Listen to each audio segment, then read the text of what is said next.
The colossal station known as Nexus Prime drifted silently in the black void between stars, like a metallic blossom in bloom. Its 12 extended arms reached outward in every direction, each constructed by a different alien civilization from the Galactic Council.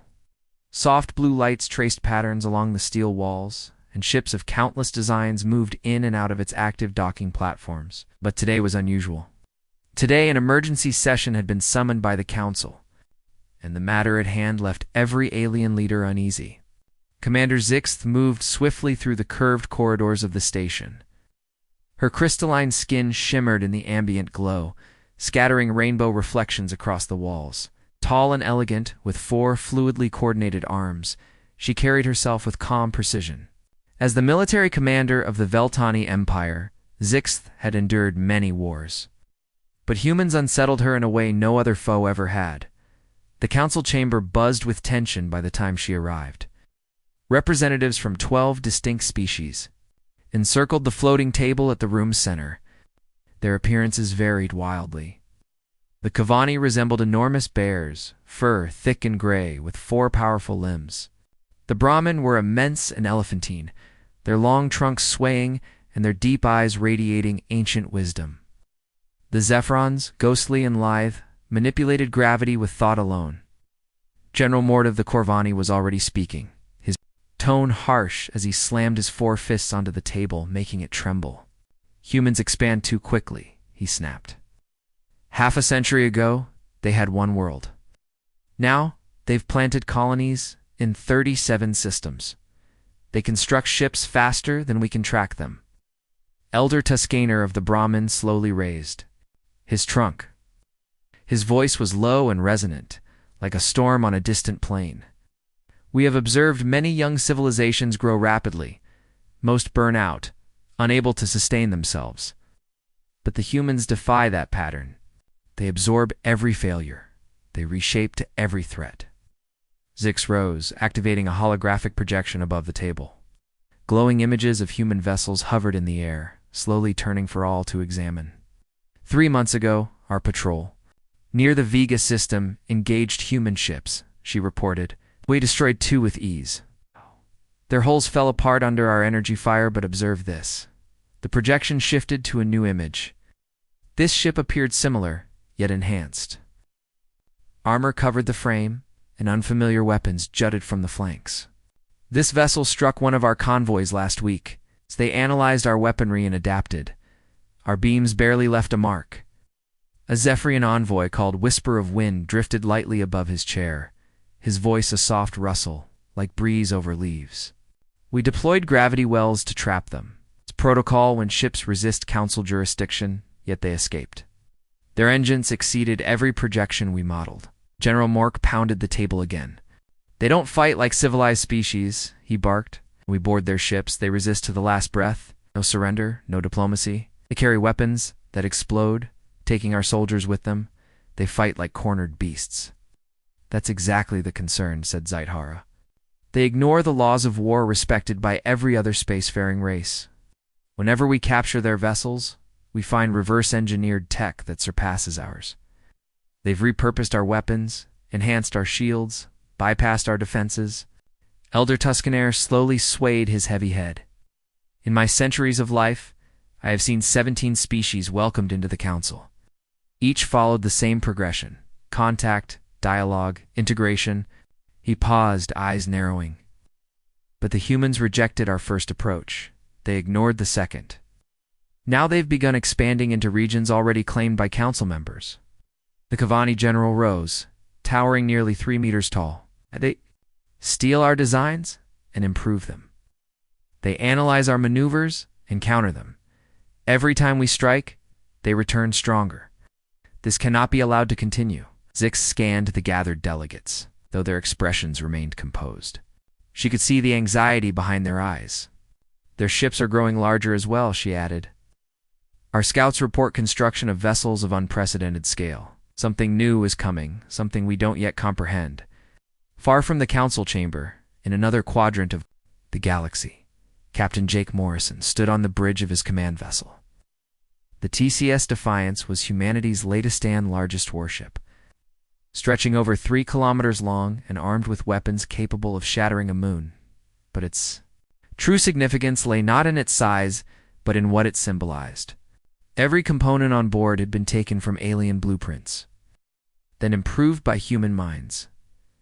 Below decks, Chief Engineer Lisa Martinez moved through the massive engine room. Small, sturdy, and perpetually smudged with grease, her grin never left. Her face, towering quantum drives pulsed around her, producing more power than any alien vessel could dream of. "Captain," she said into her com, "engines are running at 110% efficiency. The aliens built good systems, but we made them better." On the bridge, Tactical Officer Ryan Burke monitored streams of data from multiple screens. Young but brilliant. He understood alien tech better than most species engineers. "Sir," he said, turning to Morrison, "weapons are online. Adaptive array is fully charged. Whatever they throw at us will throw back double." Captain Morrison stood tall, silver hair framing eyes that had seen a decade of war. He knew alien strategy inside and out. They thought in lines, obeyed ancient patterns, clung to doctrines written millennia ago. They couldn't fathom a civilization as young as Earth doing things differently. An alert flashed on the communications console. The incoming message was encrypted, flagged with the highest security clearance. Morrison read it twice, then once more. The Galactic Council had issued an ultimatum. Humanity must halt all expansion within 72 hours and submit to Council oversight. If they refused, military action would follow. Morrison's jaw set as the implications sank in. The Council had chosen war. It would send fleets to crush Earth's colonies, break its resistance, and bring it to its knees. But they'd miscalculated badly. They still believed humanity was the fledgling race they'd encountered 50 years ago. "Lisa," Morrison said over the comm, "prep the ship for full combat readiness. It's time we show the Council what happens when you corner humanity." In the engine room, Lisa Martinez's grin widened. AS began activating systems no alien civilization had ever witnessed before. Defiance stood ready for Warren, so did all of humanity. Deep beneath Colorado Springs, the quantum communications array pulsed with light as the alien transmission came through. Hidden within a fortified mountain, the war room remained secure behind layers of reinforced earth and metal. Admiral Kate Sullivan stood at its center, eyes fixed on the holographic display that now showed the Council's ultimatum, translated into 17 alien dialects. Her voice was even, but her fists remained clenched. 72 hours, she stated to the assembled command staff. They want us to abandon contested systems and accept subjugation under Council rule. If we refuse, they threaten corrective action. She turned to face the Joint Chiefs officers whose entire lives had been spent preparing for a day like this. General Bill Harris of the Army stepped forward first, massive man with old battle scars from alien ground wars. He spoke with steel in his tone. "Our ground units are ready, Admiral. Every colony world is fortified. Every citizen trained. If they want those planets, they'll have to bleed for every step." Sullivan nodded, then addressed Dr. Alan Peters, Chief of Xenobiology.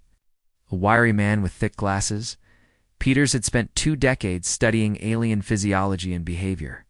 "Doctor," she asked, "what's our latest intel on their war capabilities?"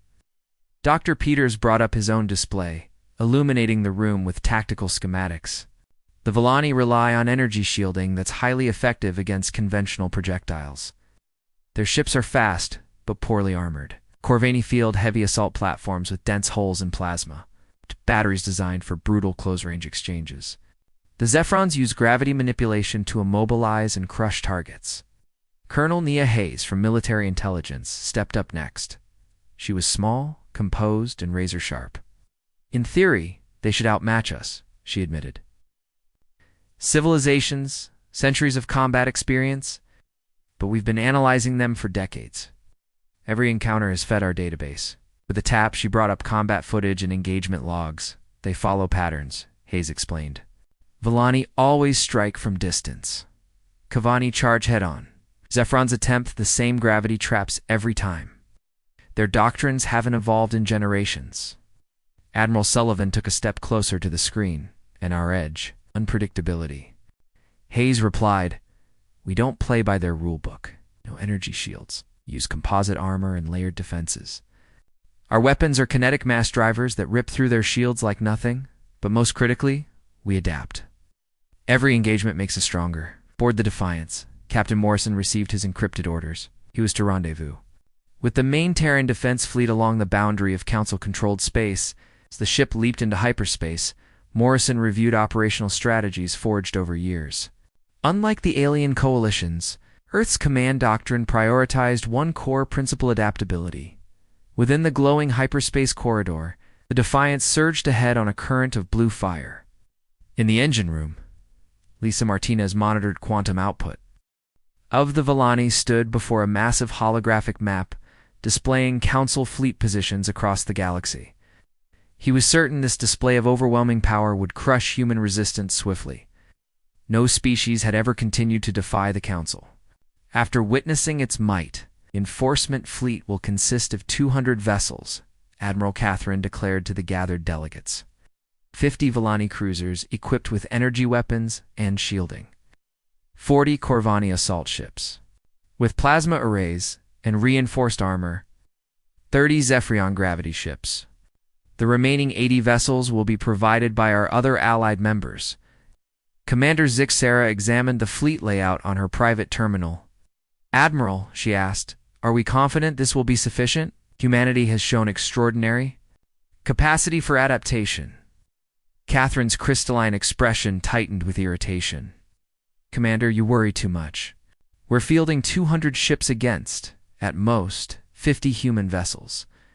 They've never encountered the full force of our combined military. Once they realize the scale, they'll submit. They always do."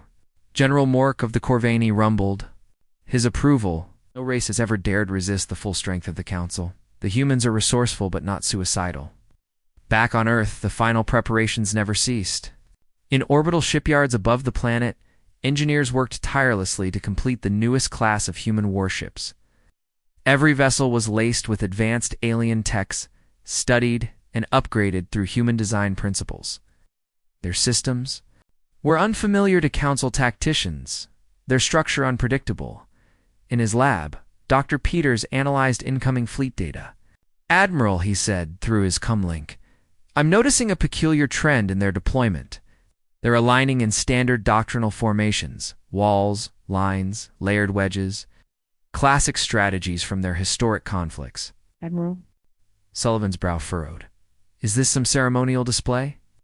"I don't believe so," Peters replied. "I think they genuinely expect these patterns to succeed. They followed the same doctrines for generations. They can't conceive of a battle fought outside those rules."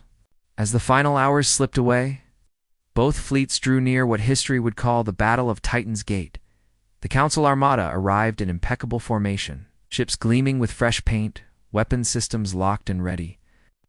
On all open channels, they broadcast surrender instructions, assuming humanity would relent when faced with the sheer scale of their force. The Terran fleet, by contrast, appeared chaotic. 80 ships scattered across space in what seemed like a disorganized pattern, at least to alien observers. But the configuration was no accident. Each vessel supported others in overlapping fire arcs, with fallback positions and contingency. Lanes mapped into the void. Their weapons were cold, communications silent. Their presence ominously calm as the 72-hour deadline neared its end. Everyone involved felt the turning tide of history. The era of uncontested Council domination was drawing to a close. Though they didn't realize it yet, the aliens were about to discover what happens when a truly adaptive species is backed into a corner. From orbit, Titan's Gate appeared to empty a lonely expanse between stars. But deep space sensors told a different story. Admiral Catherine stood on the bridge of his flagship, eyes locked on the tactical interface. All around, the icons representing Council vessels emerged from hyperspace, 200 strong, forming a vast wall across the void. Metal and energy spread across space like a glimmering, unstoppable tide. The admiral fully expected to find a scattered collection of crude human ships hiding behind asteroids or debris fields. A last-ditch show of defiance from a doomed species. Instead, his screens lit up with signatures, human warships arranged in a formation unlike anything he had encountered. The human ships floated like scattered seeds on the wind, disordered at first glance, but somehow intentional. The alien admiral stared, perplexed. Where were the disciplined battle lines used by all advanced civilizations? Where was the command structure he could target? Admiral, his comms officer reported, the humans are ignoring all surrender broadcasts. They remain completely silent. Catherine's crystalline expression twisted in frustration. Broadcast again, all channels. One final chance to submit before we assert council authority. Board the TCS Defiance, Captain Morrison watched the massive fleet through the main view screen. The council ships advanced with rigid precision, every one in perfect alignment just as their ancient doctrines dictated. Tactical, Morrison said. Ryan Burke scanned the fleet formation. Centerline, 50 Volani cruisers. Flanks, 40 Corvani heavies, spread throughout. 30 Zephyrian gravity ships. Down in engineering, Lisa Martinez checked her systems. All green, Captain. Drives fully powered. Weapons hot. Point. Defenses online? We're ready. Morrison opened a fleet-wide channel. This is Morrison. So you know what to do. They fight from a rulebook, we write our own. On my mark, initiate pattern Delta. The council fleet moved in textbook formation. First, the Volani cruisers advanced, their shimmering energy shields gleaming like liquid light. Behind them came the Corvani brutes, plasma cannons, fully charged. Zephyrian vessels spread wide, ready to spring gravitational traps on any retreating ship. Admiral Catherine watched with confidence. Begin attack at optimal range. Prioritize command vessels. Remove their leadership, the rest will fold. The opening salvo blazed from the Corvani assault ships, searing plasma bolts screaming across space. It's designed to batter through standard shielding.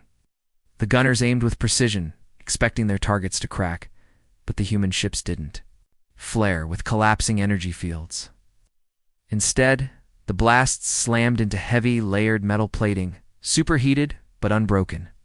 Armor glowed red but held.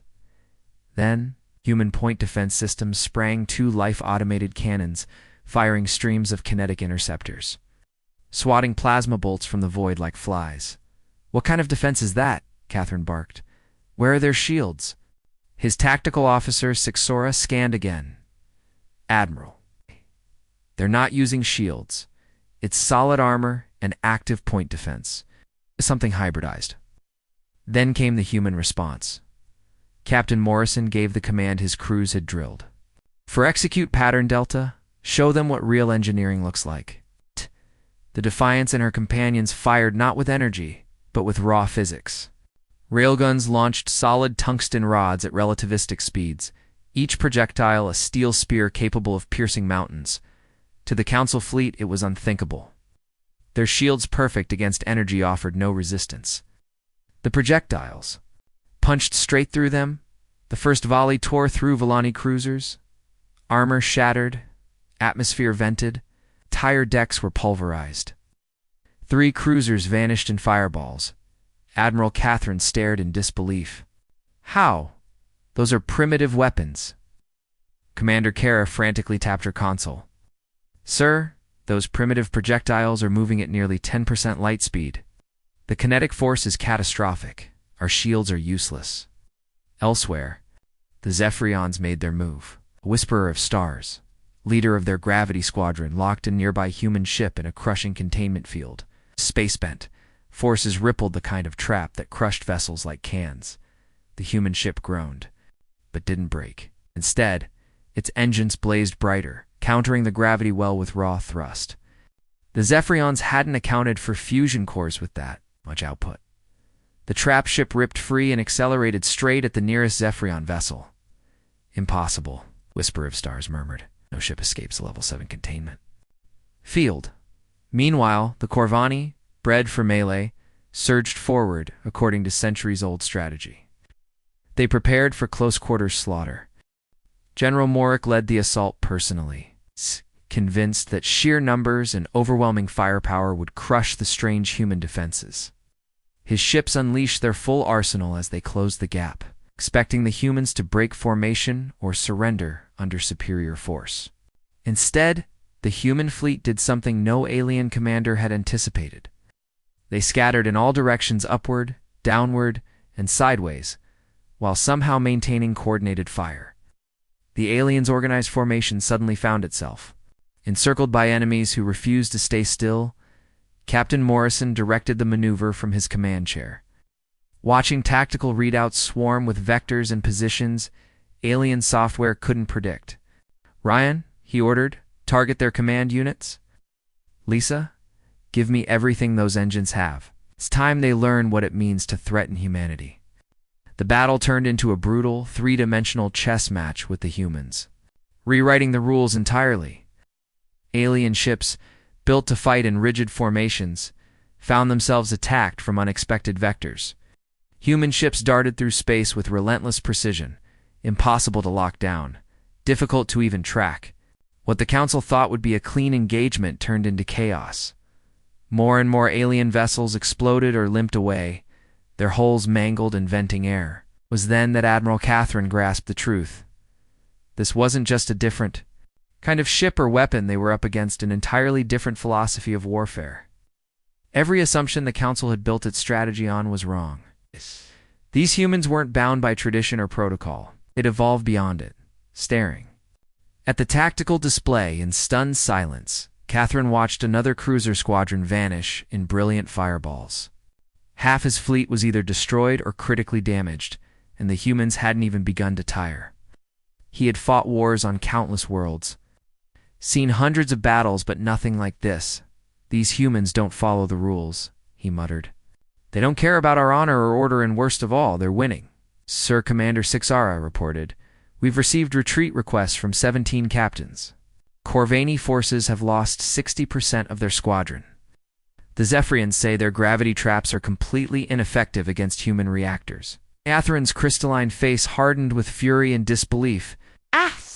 In all his years of service, no enemy had ever dared humiliate the Council this way. Now, a so-called primitive species was making the united strength of 12 civilizations look like amateurs. But he still had one final move left, a tactic that had never failed in the Council's history. "Initiate Protocol 7, he commanded. "All remaining vessels prepare for collision courses. Let's remind these savages who rules this galaxy." Protocol 7 was the Council's most desperate measure. When diplomacy and firepower failed, ships would ram their enemies at full speed, transforming themselves into high-velocity projectiles. It had always worked before, because most species feared death more than they desired victory.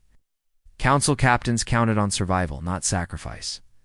Now, those remaining Council vessels turned, aligning for final strikes. Their engines blazed. With power as they accelerated directly at the human fleet, Admiral Catherine was confident this would break them. Surely no species would continue fighting once mutual destruction became certain. Aboard the TCS Defiance, Sensor Officer Paul Chen spotted the shift. "Captain," he called out, "Council ships are on direct approach vectors. All of them. Their accelerating looks like they're preparing for collision tactics." Captain Morrison examined the shifting data, dozens of red blips zeroing in on their ships at terminal speeds. As the Council was going for suicide runs, a slower species might have panicked, a less stubborn one might have pulled back. But Morrison wasn't just ready. He'd predicted this, understood. The Council believed humans would flinch at the threat of mass casualties.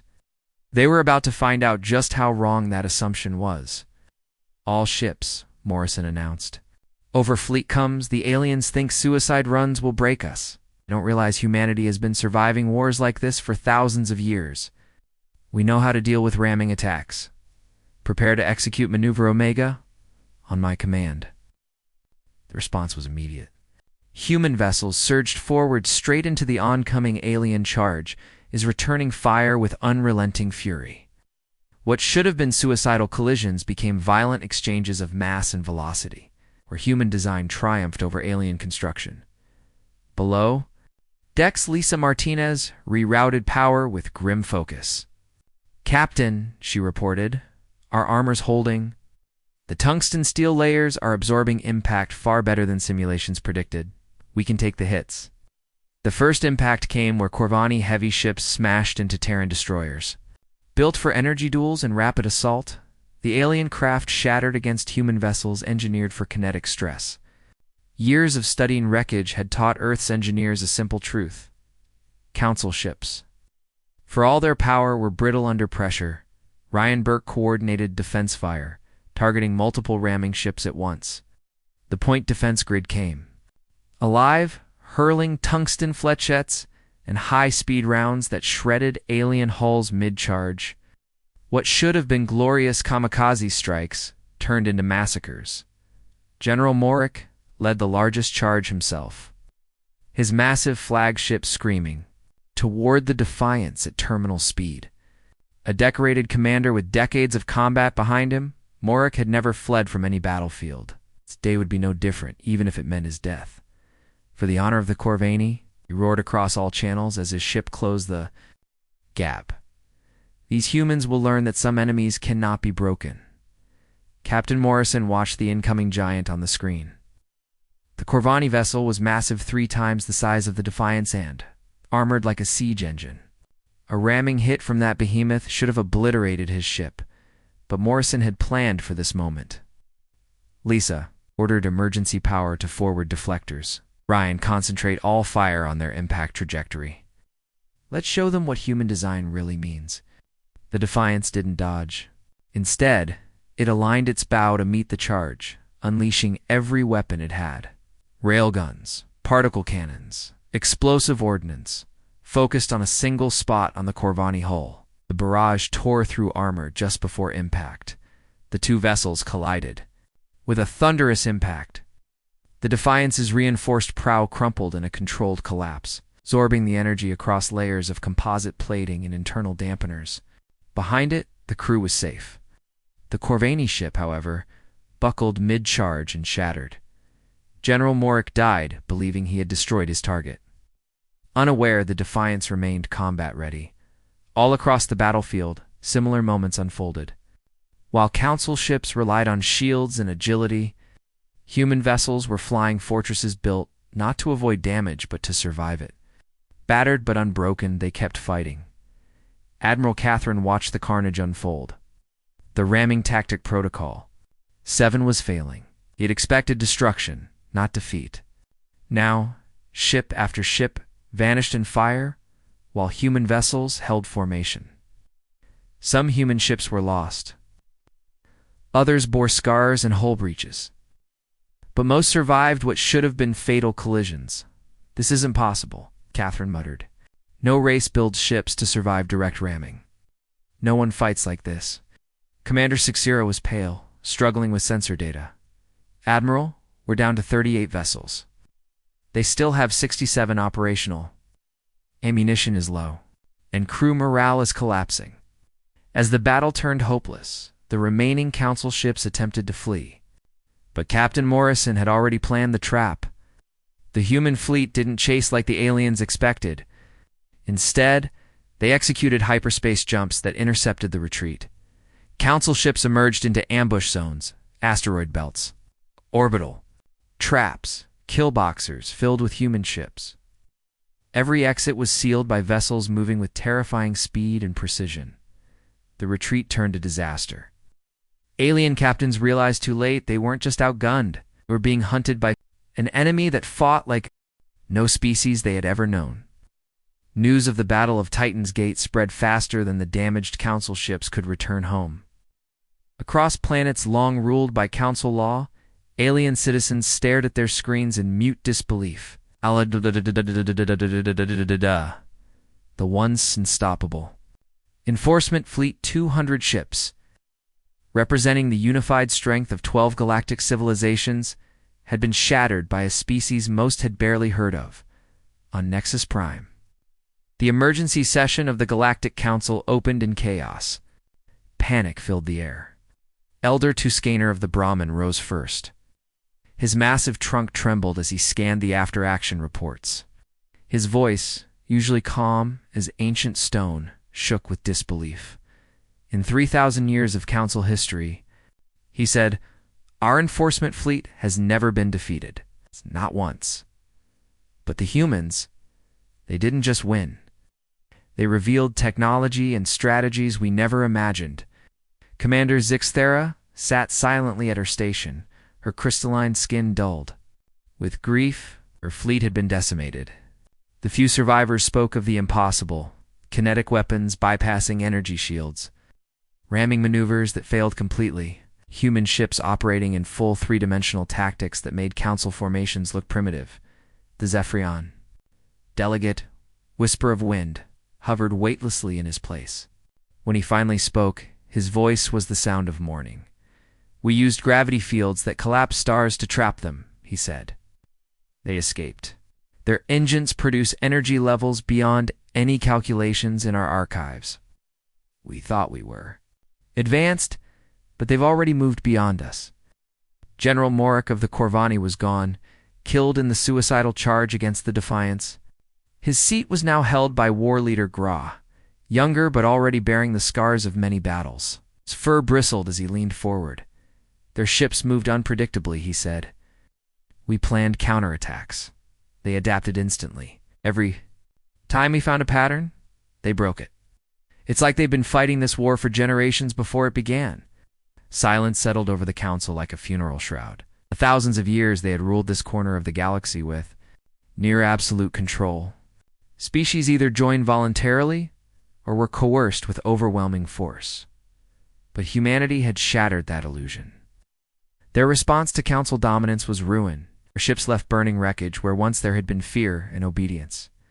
Now, Captain Morrison stood once more on the bridge of the Defiance, leading a formation of Terran warships directly toward Nexus Prime itself.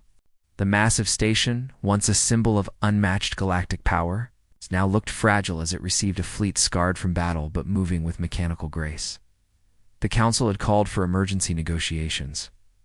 Humanity answered.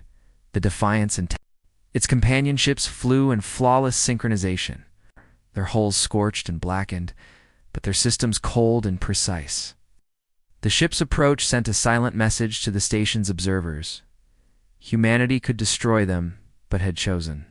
To talk, Admiral Kate Sullivan stepped off the Defiance and onto Nexus Prime. Tall, composed, her gray hair pulled back in military precision, she entered the Council chamber under heavy scrutiny. Once dismissed as a representative of a backward species, she now drew wary eyes and restrained silence. There was no mistaking the shift. The Council had lost the right to dictate. Dr. Alan Peters accompanied the delegation.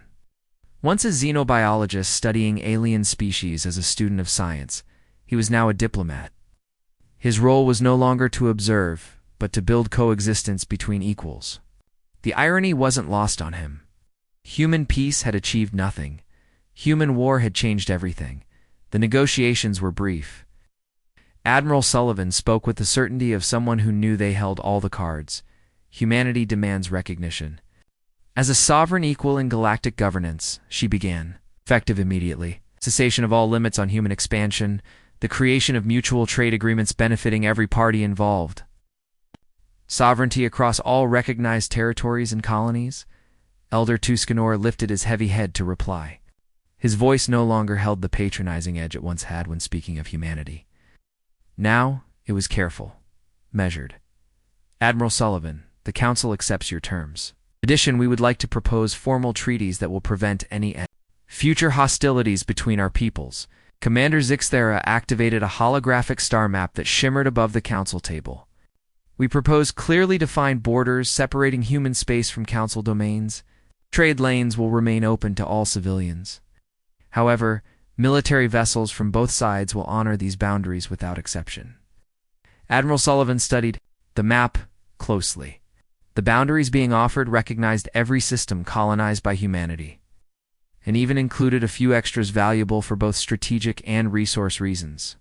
It was a generous offer, especially from species still recovering from their devastating defeat. These terms are acceptable, Sullivan confirmed. However, we also propose joint research initiatives. Humanity has gained a great deal from reverse engineering your technology.